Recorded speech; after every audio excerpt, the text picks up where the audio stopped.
Hi everyone, it's Ashley. This is my 30-week pregnancy update. So I have everything written down so I don't forget. Symptoms, things that are going on this past couple weeks. Sleeping has kind of sucked still. I have always been a back sleeper. I do like sleeping on my side, generally falling asleep on my side. But I generally end up on my back at some point. Pre-pregnancy. Now I've gotten to the point where I should not be laying on my back, and it's really cramping my style. It's just constantly throughout the night, I wake up and I like hurl myself in my pillow, which is the annoying part because I have like a pregnancy pillow. I kind of hug it and it goes in between my legs, and it's kind of flat because it's from when I had my son. I would love to refill it. I'm just a little bit too lazy. So and then the pillow pulls, like, because it's like almost like stuck to the blanket, it pulls the blanket over, and it's really annoying. And it's just a hard motion, and I do that multiple times a night, and I'm just sick of it. My only other complaint of a symptom is, I don't remember if I said this a couple weeks ago, but do you see this brown? I can see it on the camera, but brown area. There, you can see it, right? It's driving me nuts. I had a midwife appointment today, and I had brought it up with her 2 weeks ago, and she said that's just a normal pregnancy symptom, and that's that. And she said that was it. Today I was like, so we noticed this last a couple weeks ago. Is that gonna go away after I have the baby? Because I don't have any makeup on now, and I don't generally wear makeup other than eye makeup and maybe lipstick. I never ever wear any concealer, foundation, anything. Because honestly, I keep my makeup in the car, and like at red lights, or if I'm waiting to go in somewhere, that's when I do my makeup. I hardly ever wear makeup. And so I don't want to have this forever and have to eventually start wearing makeup because it's this weird brown spot in the middle of my forehead. I was given the advice of staying out of the sun. That is really hard for me. We spend a lot of time outside at parks and whatnot. But I have been, every morning I'll wake up and put on like a lotion on my face. It's got a 15 SPF. I know that's not great, but if I don't put, like, for just walking around from the store to the car, that type of thing, that's what that's for. If we go to the park, I will always put suntan lotion on, and it's usually, the bare minimum I buy is SPF 50 for our whole family. So it's always going to be SPF 50 at least. Unfortunately, the parks here, they are great, but they have just zero shade. In the heat of July and August, it's insufferable. You can't stand it. Between the humidity and the sun just beating down on you the whole time you're at the park, it's awful. So, but she suggested also wearing a hat. So I have like a visor type thing that I usually keep in the car just for this type of thing, like if we go to the park and maybe I forget my sunglasses or something. Let's see. I just realized I forgot something. I'll be right back because I want to show you something. Ta-da! Okay, so the other day, I went to a medical supply store. It's just like a very random shop that we have that just happens to be really close to my house. It's like, I've driven past it 100 times, and until I needed it a few years ago for something else, I had no idea it was there. So I went there in preparation for our trip. I went there and got measured for some delightful compression stockings, you know. So I tried them on. They're not uncomfortable. They're like, he said they came in 3 different I'm trying to see, 3 different compression, the word, yeah, anyway. So this is the firm one. It's like the middle. Anyway, so they are delightfully long. You can't put them on like stupid because they like show you exactly where to put your heel. And also it has these like, they're like silicone-y, that's a word, silicone type beads to help prevent them from falling down, which is the main reason I had wanted a pair of like almost like pantyhose ones, because I didn't want to be like pulling them up all the time. Now, I plan on bringing these to the airport, putting them on right before we leave, wearing them. Excuse me, I have allergies and it's giving me like a gross throat and nose. And then I'll probably wear them during our layover, and then when we finally make our final destination, then I will take them off. So between like the flights and the layover, I can't imagine us walking around a ton. You know, I can't see myself these falling down a ton. During the flight, I'm going to need to get up and I'm going to need to do some leg stretches and whatnot. But I can't see myself really having a problem with these stocking-y type things. Speaking of our trip, I was going to have them sign the paper. I had an appointment today, which is Tuesday. I always put these up right after I film them, so it's Tuesday.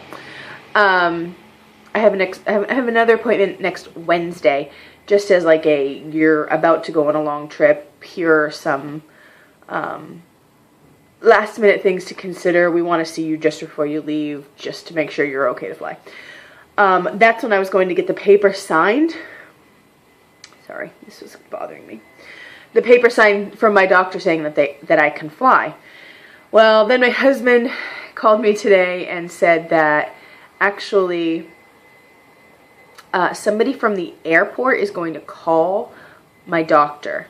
So basically I have to have this paper in earlier. Like, I thought I brought the paper with me the day we fly. But I guess that's not the case. You need to have the paper signed and then fax it somewhere. And they are going to call and talk to my doctor even after having this paper signed. I don't know.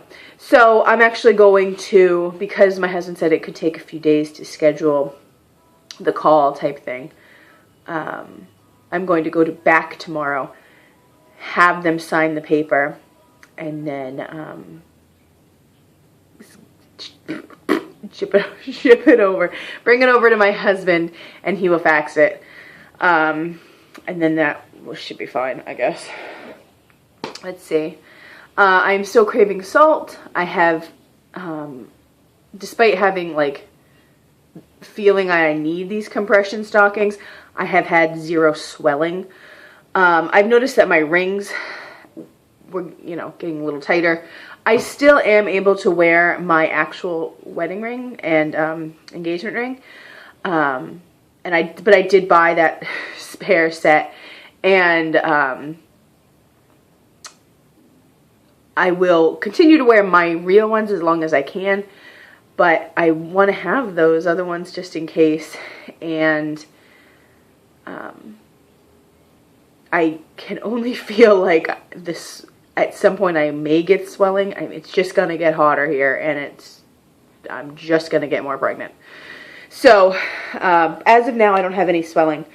I am gaining weight, and that's what why my rings aren't fitting. Let's see. I wanted to do a couple more things, and then I want to do one more thing. So, at my appointment today, we talked about having a VBAC. She gave me a paper on the benefits. I should get that right. Okay. My goodness, right? Be better prepared. It is called Birth Choices After a Cesarean Section. It goes over the option of a VBAC and also just a repeat C-section.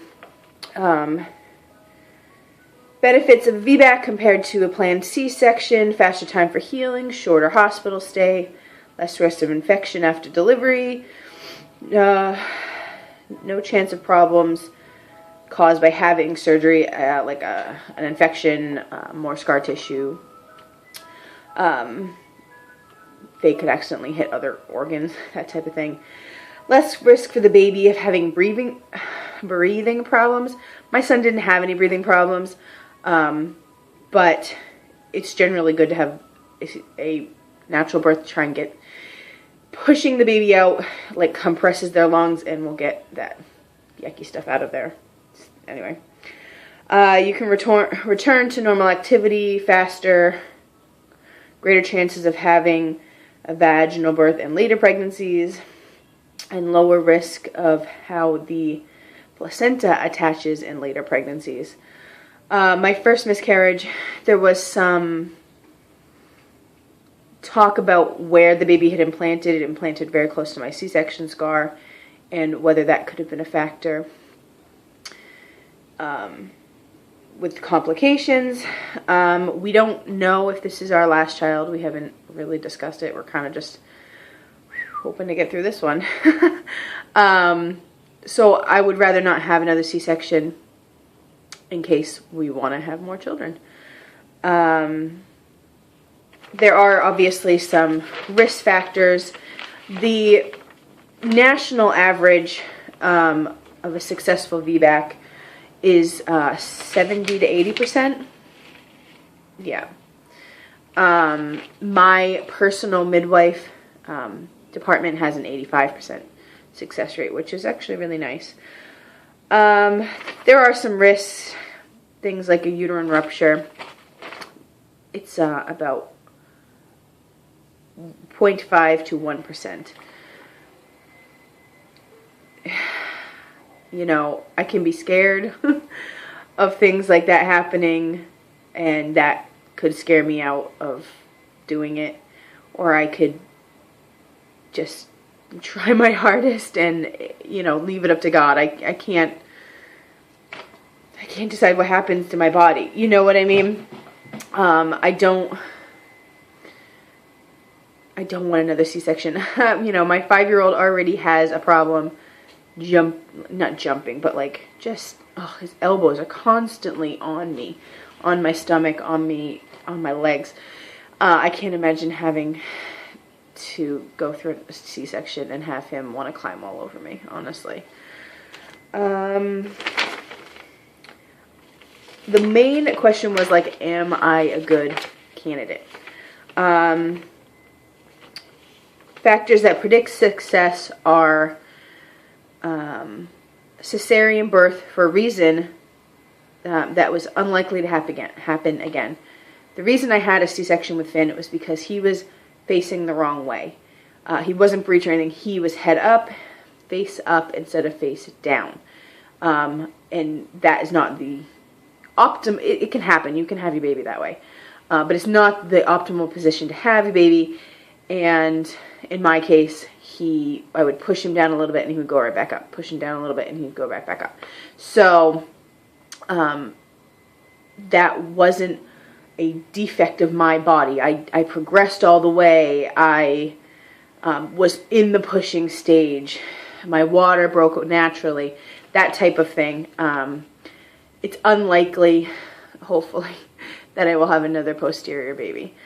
Having a vaginal birth in the past, which obviously doesn't apply to me.